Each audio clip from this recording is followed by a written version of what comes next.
নমস্কাৰ বন্ধু-বান্ধৱীসকল পুনৰবাৰ স্বাগতম জনাইছোঁ সকলোকে অসম জব ইনফৰমেশ্যন ইউটিউব চেনেলে। সো বন্ধু-বান্ধৱীসকল আজি পুনৰ নতুন জব আপডেট আপোনালোকৰ মাজত লৈছোঁ। বহুতে ভাল খবৰ হয়, ফাইনেলি অসম চৰকাৰ ফালৰ পৰা দুটা বিভাগত নতুনকৈ নিযুক্তি মুকলি কৰি দিছে আৰু সেই নিযুক্তিকেইটাৰ বিষয়ে আমি এই ভিডিঅ' যোগেদি ফুল ডিটেইলছ আলোচনা কৰিম। কিমানটা নিযুক্তি মুকলি কৰি দিছে আৰু সেই নিযুক্তিকেইটা আবেদন কৰিবলৈ শিক্ষাগত অৰ্হতাবোৰ কিমান বিচাৰিছে আৰু বয়সৰ সময়সীমাবোৰ কিমান হ'ব লাগিব আৰু চিলেকশ্যন প্ৰচেছবোৰ কেনেধৰণৰ হ'ব আৰু দৰমহাবোৰ প্ৰতি মাহত কিমান দিয়া হ'ব আৰু আবেদন কৰা লাষ্ট ডেট কেতিয়া হ'ব আৰু আবেদন কৰিবলৈ কি ডকুমেণ্টছৰ প্ৰয়োজন হ'ব। সো গোটেইখিনি তথ্য এই ভিডিঅ' যোগেদি আলোচনা কৰা হ'ব। আপোনালোকে ভিডিঅ'টো সম্পূৰ্ণলৈকে চাই থাকিব, আপোনালোকে মাজত স্কিপ কৰি নাচাব। যদি আপোনালোকে মাজত স্কিপ কৰি চায় তেনেহ'লে বুজিবলৈ অলপ টান হ'ব। সো বন্ধু-বান্ধৱীসকল আৰু যদি আপোনালোকে আমাৰ চেনেল নতুনকৈ আহিছে, চেনেলটো যদি এতিয়ালৈকে ছাবস্ক্ৰাইব কৰা নাই তেনেহ'লে চেনেলটো ছাবস্ক্ৰাইব কৰি ল'ব আৰু কাষত থকা বেল আইকন অন কৰি থ'ব, যাতে আমাৰ সকলো ধৰণৰ চাকৰি আপডেট আপোনালোকে পোনপ্ৰথমে পাই থাকিব পাৰে।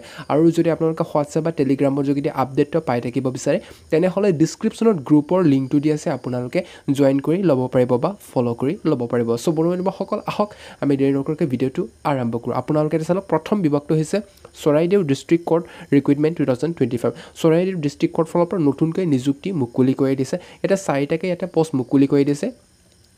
এডমিনিষ্ট্ৰেটিভ অফিচাৰ আৰু বেঞ্চ ক্লাৰ্ক পষ্টৰ বাবে পষ্ট মুকলি কৰি দিছে। যিসকলে ইণ্টাৰেষ্টেড হয় তেওঁলোকে ভিডিঅ'টো সম্পূৰ্ণলৈকে চাই থাকিব। ইয়াত আপোনালোকে চাওক Charaideo district court recruitment 2025। Charaideo e court ফালৰ পৰা নতুনকৈ নিযুক্তি মুকলি কৰি দিছে। এডমিনিষ্ট্ৰেটিভ অফিচাৰ আৰু বেঞ্চ ক্লাৰ্ক পষ্টৰ বাবে পষ্ট মুকলি কৰি দিয়া আছে। যিসকলে ইণ্টাৰেষ্টেড হয় আৰু আবেদনসমূহ কৰি ল'ব বিচাৰে তেওঁলোকে অফলাইনৰ যোগেদি আবেদনসমূহ কৰি ল'ব পাৰিব। লিংকটো ডিছক্ৰিপশ্যনত দিয়া থাকিব, তাৰ পৰা আপোনালোকে আবেদনসমূহ কৰি ল'ব পাৰিব। চ' গোটেইখিনি ডিটেইলছ আপোনালোকে চাই ল'ব পাৰিব।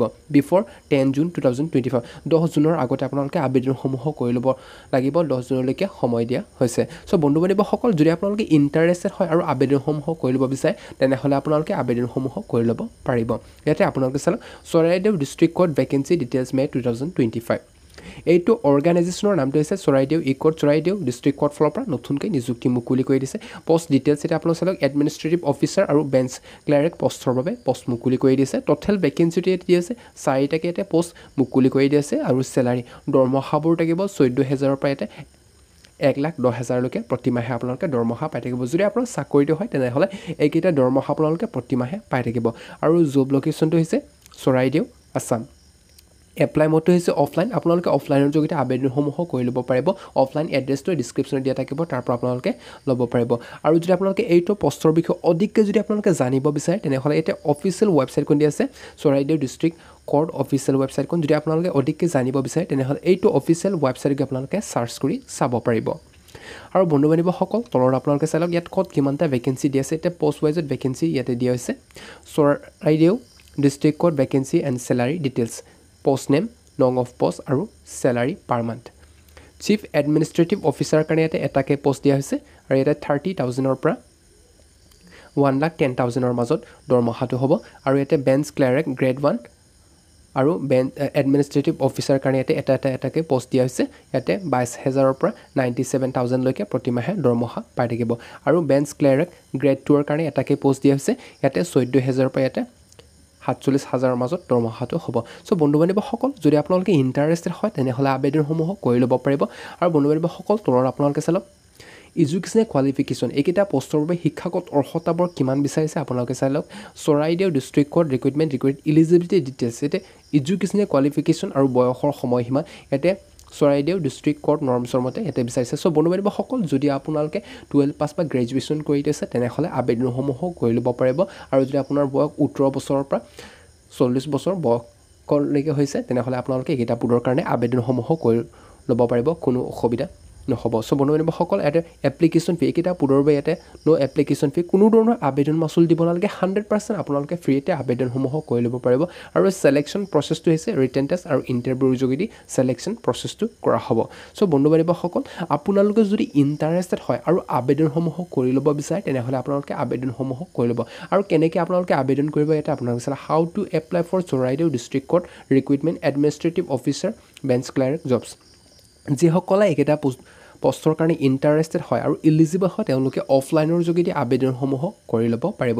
ইয়াতে অফলাইন এড্ৰেছটো দি আছে আপোনালোকে চাই লওক। ইয়াতে district judicial court campus Charaideo Rajadap post office আৰু PS এতে সোণাৰী পিন নং 785690 ডিষ্ট্ৰিক্ট চৰাইদেউ আসাম এইটো এড্ৰেছৰ আপোনাৰ সেলফ এটেষ্টেড ডকুমেণ্টবোৰ আপোনালোকে পঠিয়াব লাগিব আপোনালোকে সেন্ড কৰিব লাগিব বিফৰ 10 জুন 2025 সো বন্ধুসকল 10 জুনৰ আগতে আপোনালোকে পঠিয়াব লাগিব যদি আপোনালোকে ইন্টাৰেষ্টেড হয় তেনেহলে আপোনালোকে আবেদনসমূহ কৰি ল'ব পাৰিব সো বন্ধুসকল আহক আমি এতিয়া দ্বিতীয় বিভাগত চাই লওঁ দ্বিতীয় বিভাগত কি আছে আমি সম্পূৰ্ণ ডিটেইলছ চাই লওঁ দ্বিতীয় বিভাগটো হৈছে APSC ফালৰ পৰা হয় এটা আপোনালোকে চাই লওক APSC ৰিক্ৰুটমেন্ট 2025 APSC ফালৰ পৰা নতুনকৈ নিযুক্তি মুকলি কৰি দিছে এটা 11 টাকে পোষ্ট এতে মুকলি কৰি দিছে ফাংচনেল মেনেজাৰ আৰু প্ৰজেক্ট মেনেজাৰ আৰু ডেপুটি ডাইৰেক্টৰ পোষ্টৰ বাবে পোষ্ট মুকলি কৰি দিছে যিসকলে ইন্টাৰেষ্টেড হয় তেওঁলোকে আবেদনসমূহ কৰি ল'ব পাৰিব এটা আপোনালোকে APSC ৰিক্ৰুটমেন্ট 2025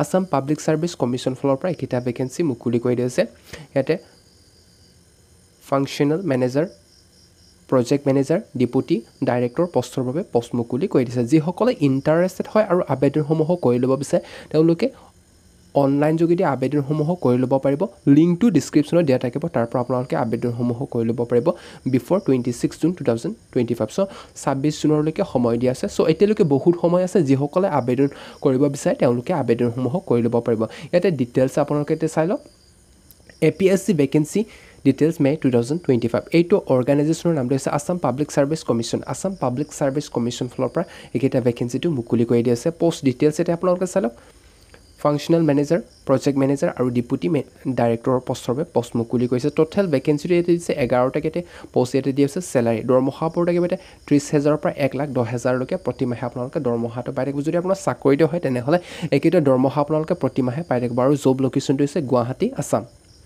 এপ্লাই মডটো হৈছে অনলাইন আপোনালোকে অনলাইন যোগেদি আবেদনসমূহ কৰি ল'ব পাৰিব লিংকটো ডেসক্ৰিপচনত দিয়া থাকিব তাৰ পৰা আপোনালোকে আবেদনসমূহ কৰি ল'ব পাৰিব আৰু যদি আপোনালোকে এইটো পোষ্টৰ বিষয়ে অধিককৈ জানিব বিচাৰে তেনেহলে আপোনালোকে এটা চালক APSC অফিচিয়েল ৱেবছাইট কোন দি আছে এইটো অফিচিয়েল ৱেবছাইটত গৈ আপোনালোকে সাৰ্চ কৰি চাব পাৰিব যদি আপোনালোকে অধিককৈ জানিব বিচাৰে এইটো পোষ্টৰ বিষয়ে আৰু তলত আপোনালোকে চাই লওক APSC recruitment required eligibility details educational qualification শিক্ষাগত অৰ্হতাটো কিমান লাগিব এটা আপোনাৰ ডিগ্ৰী কমপ্লিট এতে বিচাৰিছে যদি আপোনালোকে ডিগ্ৰী কমপ্লিট কৰি দিছে যিকোনো বৰ্ডছ বা ইউনিভাৰ্সিটি ফালৰ পৰা তেনেহলে আপোনালোকে এটা পোষ্টৰ কাৰণে আবেদনসমূহ কৰি ল'ব পাৰিব আৰু বয়সৰ সময়সীমাটো ইয়াতে বিচাৰিছে মিনিমাম বয়সৰ সময়সীমাটো 30 বছৰৰ পৰা ইয়াতে বিচাৰিছে আৰু ম্যাক্সিমামটো 45 বছৰ বয়সলৈকে বিচাৰিছে তো 30 ইয়াৰ্ছৰ পৰা 45 ইয়াৰ্ছৰ মাজত ইয়াতে বিচাৰিছে যদি আপোনালোকে ইন্টাৰেষ্টেড হয় তেনেহলে আবেদনসমূহ কৰি ল'ব পাৰিব লগতে আপোনালোকে এজ ৰিলেক্সেশ্যনৰ সুবিধা লাভ কৰিব পাৰিব এটা আপোনালোকে চালক এজ ৰিলেক্সেশ্যন যিসকলে OBC MOBC ক্যান্ডিডেট হয় তেওঁলোকৰ কাৰণে 3 বছৰ এক্সট্ৰাকে দিয়া আছে আৰু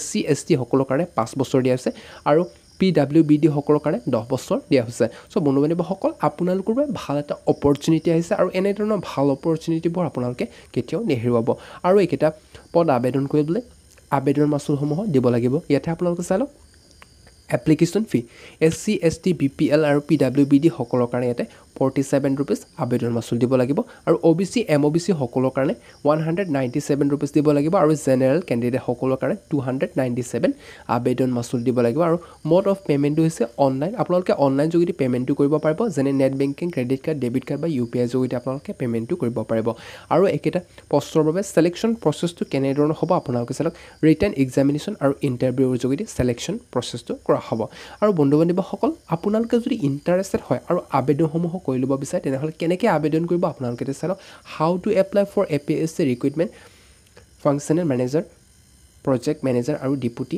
ডাইৰেক্টৰ পোষ্টৰ বাবে এটা আপোনালোকে চালক যিসকলে ইন্টাৰেষ্টেড হয় আৰু এলিজিবল হয় তেওঁলোকে অনলাইন যোগেদি আবেদনসমূহ কৰি ল'ব পাৰিব APSC অফিচিয়েল ৱেবছাইট কোন ইয়াতে দি আছে আপোনালোকে চালক এইটো অফিচিয়েল ৱেবছাইটত গৈ আপোনালোকে আবেদনসমূহ কৰি ল'ব পাৰিব এটা 27 তাৰিখ 5 মাহ 2025 পৰা ষ্টাৰ্টিং হৈ আছে 26 জুনলৈকে থাকিব সো বন্ধুসকল 26 জুনলৈকে সময় আছে সো এতিয়ালৈকে বহুত সময় আছে যিসকলে আবেদন কৰিব বিচাৰে আৰু আবেদন কৰিম বুলি ভাবে আছে তেওঁলোকে আবেদনসমূহ কৰি ল'ব পাৰিব সো বন্ধুসকল আপোনালোকৰ শিক্ষাগত অৰ্হতা আৰু বয়সৰ সময়সীমাৰ লগত যদি মিলিছে তেনেহলে আপোনালোকে আবেদনসমূহ কৰি ল'ব পাৰিব সো বন্ধুসকল আজিৰ আপডেটখিনি হিমান আৰু ভিডিওটো শেষলৈকে চাই থাকিব ধন্যবাদ আকৌ বেলেগ এটা ভিডিওত লগ পাম